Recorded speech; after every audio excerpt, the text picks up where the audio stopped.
Hi sir, I am in grade 11 now. Suddenly everything feels very hard compared to last year. I feel slow and left behind. ഇത് common ആയിട്ട് students face ചെയ്യുന്ന ഒരു issue ആണ്. കൂടുതലും grade 10 നിന്ന് grade 11ലോട്ട് പോകുന്ന സ്റ്റുഡൻസാണ് ഇത് കാണാറുള്ളത്. പക്ഷേ ഗ്രേഡ് 8 നിന്ന് 9ലോട്ടും അതുപോലെ തന്നെ 6 നിന്ന് 7ലോട്ട് പോകുന്ന സ്റ്റുഡൻസിലും ഇത് കാണുന്നുണ്ട്. സോ ഇതിനെ നമുക്ക് അക്കാഡമിക് ട്രാൻസിഷൻ ഷോക്ക് എന്ന് പറയും. ഈ ഷോക്കിൻ്റെ മെയിൻ റീസൺ ഒരു സ്റ്റുഡൻറ്റ് ഒരു ഗ്രേഡിൽ നിന്ന് വേറൊരു ഗ്രേഡിലോട്ട് പോകുമ്പോഴുള്ള അക്കാഡമിക് ലോഡാണ്. ഇത് കൂടുതലും ഗ്രേഡ് 10 നിന്ന് ഗ്രേഡ് 11ലോട്ട് പോകുമ്പോഴാണ് ഏറ്റവും കൂടുതൽ ചേഞ്ച് ആവുന്നത്. ഇത് ഈ ഒരു കേസിൽ മാത്രമല്ല, ചില കുട്ടികൾക്ക് ഒരു സ്കൂളിൽ നിന്ന് വേറെ കുറച്ച് കോമ്പറ്റീറ്റീവ് ആയ ഒരു സ്കൂളിലോട്ട് ചേഞ്ച് ചെയ്താലും ഇതേ ഒരു ഇഷ്യൂ ഉണ്ടാവാറുണ്ട്.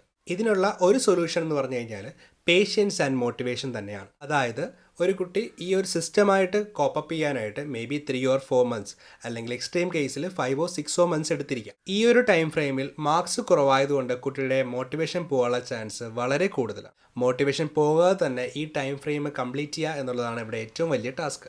അതിന് ടീച്ചേഴ്സിൻ്റെയും പാരൻസിൻ്റെയും സപ്പോർട്ട് വളരെ വലുത് തന്നെയാണ്.